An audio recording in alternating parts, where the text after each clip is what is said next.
La noticia del día a las 9 de la noche, 1 minuto, por supuesto, tiene que ver con los 40 años en los que se conmemora a las más de 100 víctimas mortales y las decenas de desaparecidos tras el holocausto al Palacio de Justicia.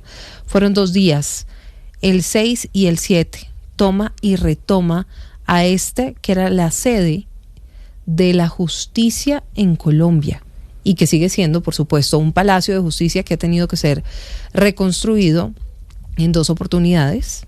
La primera de ella en el Bogotazo, o con el Bogotazo, y la segunda después de este holocausto.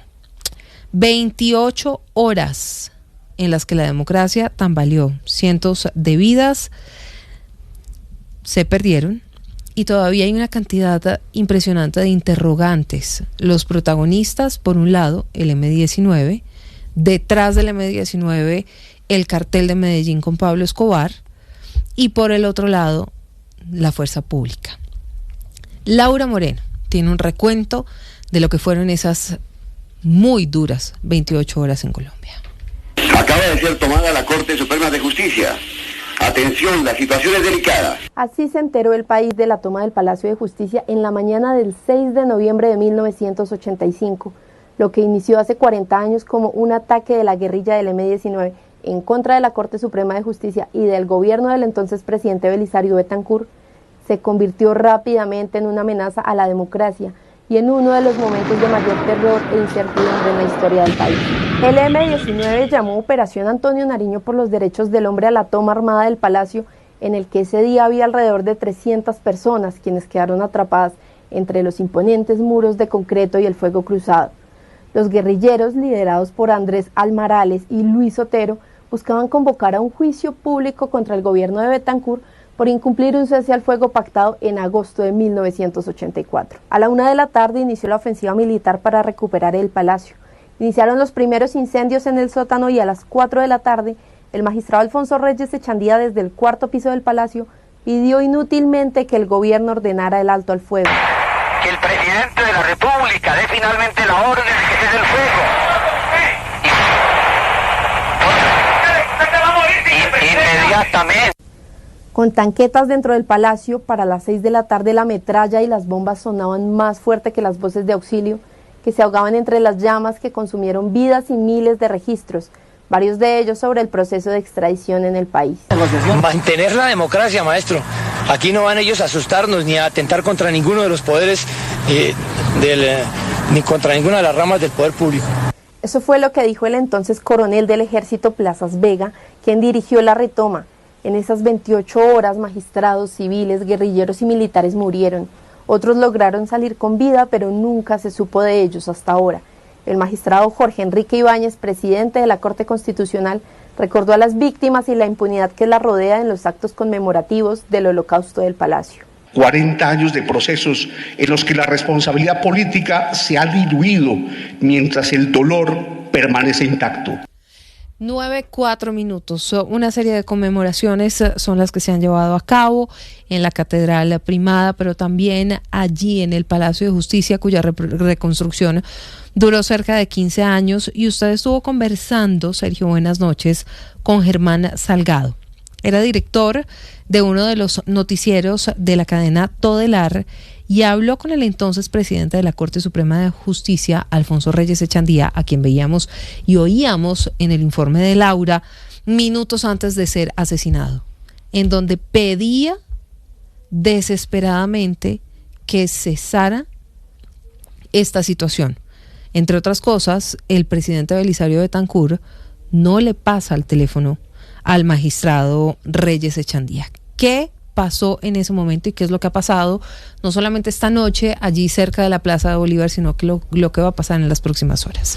Silvia, buenas noches. Pues mire, lo primero que hay que decir es que durante todo este 2025 la Corte Suprema de Justicia se ha desplazado por varias ciudades, todo esto para develar estatuas y hacer distintos actos de conmemoración tras cumplirse 40 años del Holocausto al Palacio de Justicia. Como usted lo mencionaba, tuvimos la oportunidad de hablar con Germán Salgado, quien fue el director de uno de los noticieros de la cadena radial radial Todelar, y él nos cuenta cómo esa fatídica jornada del 6 de noviembre de 1985 logró hablar con el presidente, con el entonces presidente de la Corte Suprema de Justicia, Alfonso Reyes Echandía, minutos antes de que fuera asesinado. Escuchemos un fragmento de lo que nos dijo el entonces director del noticiero Todelar.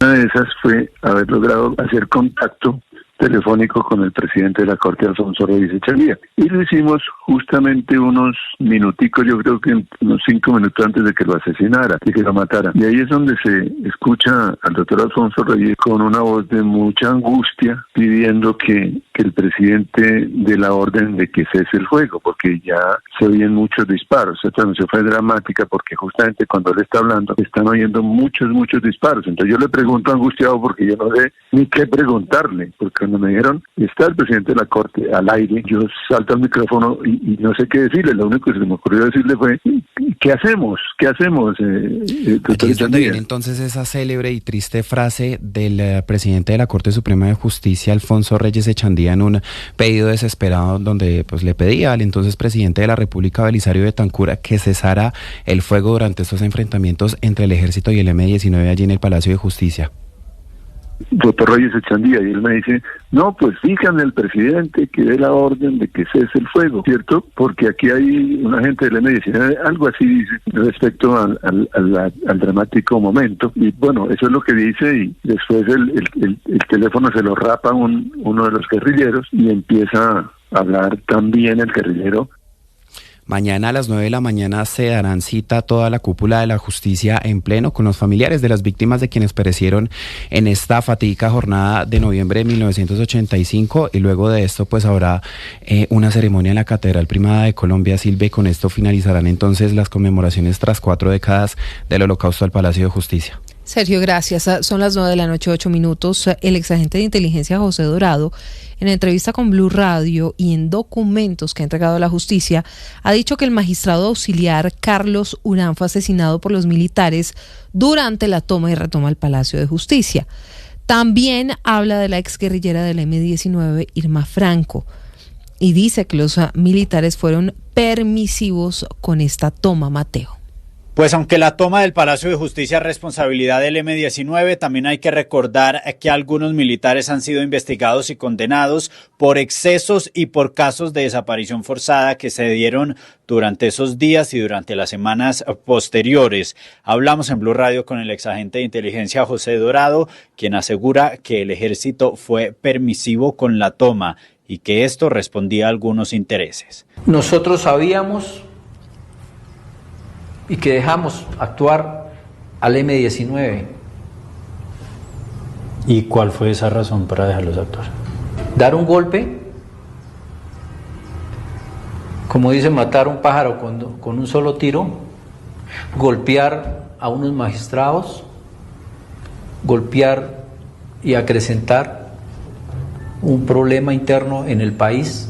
Además dijo que hace 40 años varios militares de la Brigada 13 entregaron un sinnúmero de personas a la inteligencia militar para ser interrogados cada vez que salían del palacio. Fueron entregadas muchas personas y esas muchas personas se distribuyeron entre el Cantón Norte, entre también la policía, entre la Escuela de Artillería y también entre la unidad nuestra. O sea, gente que salía del Palacio de Justicia iba a esas unidades del militares. Palacio de Justicia. Entonces, fue un sinnúmero de personas que no podría precisar yo con la cantidad. Sobre los casos de desaparición forzada, se refirió en específico al de Irma Franco, quien según él fue asesinada y sepultada en el batallón de inteligencia, donde hoy funciona el batallón de logística. Dentro del 6 y el 7, el capitán Rodríguez, Camilo Pulecio, se encargaron de esos casos particulares a los cuales nosotros le llamamos emblemáticos, y claro está, Guillermo Hernández Tamayo y varios agentes nuestros del tema de Irma Franco, y que ellos la asesinaron en ese sitio y que en ese sitio Camilo Pulecio la enterró. Pero Dorado también le ha entregado esta información a la justicia y a la unidad de búsqueda de personas dadas por desaparecidas le entregó un documento en el que hacía referencia al caso de Irma Franco, pero también al caso del exmagistrado Carlos Horacio Urán, quien, según el relato de Dorado, fue interrogado por el hoy general en retiro Iván Ramírez. Posteriormente, habría sido asesinado por la inteligencia militar.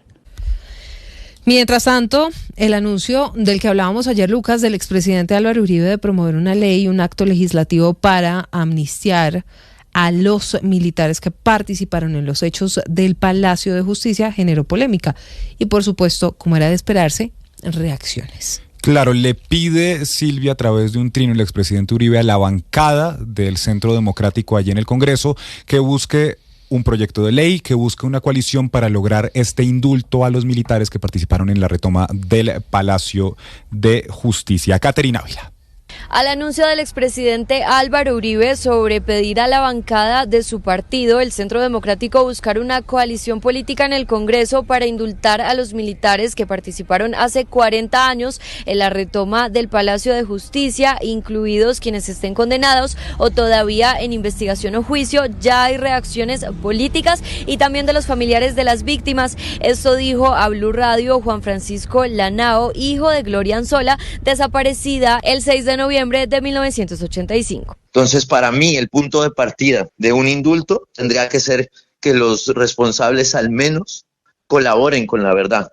Pero es que este caso pasó de ser defendiendo la democracia, maestro, a que si está el chaleco no aparezca la manga. Para mí no es una opción porque no se han prestado las condiciones. Que justicia restaurativa, pues yo digo, lo legal es muy diferente a lo justo. Pero en este caso no se puede, porque cuando hubo una oportunidad, precisamente lo que hicieron fue negar lo que debía pasar. Pero también hay reacciones políticas desde el Congreso que ven con buenos ojos esta iniciativa. Él es el representante del Centro Democrático, José Jaime Uzcategui. Apoyamos la propuesta del presidente Álvaro Uribe para tener una ley de punto final para los militares del Palacio de Justicia.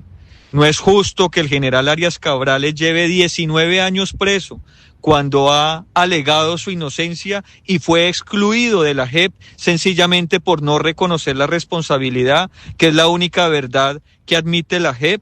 Así que es necesario que 40 años después logremos respaldar a los militares y policías que han sido perseguidos por el M-19 que hoy está en el poder. De acuerdo con Carlos Medellín, hijo del magistrado Carlos Medellín Forero, hay que tener en cuenta también que los indultos y amnistías no son posibles y no son eficaces frente a la jurisprudencia de la Corte Interamericana de Derechos Humanos cuando se trata de violaciones al derecho internacional humanitario. Insistió en que puede darse, pero debe estar sujeto a la verdad y reparación. Justamente hoy el procurador Gregorio El Hash se pronunció al respecto. Puedo manifestar que hay un déficit de verdad.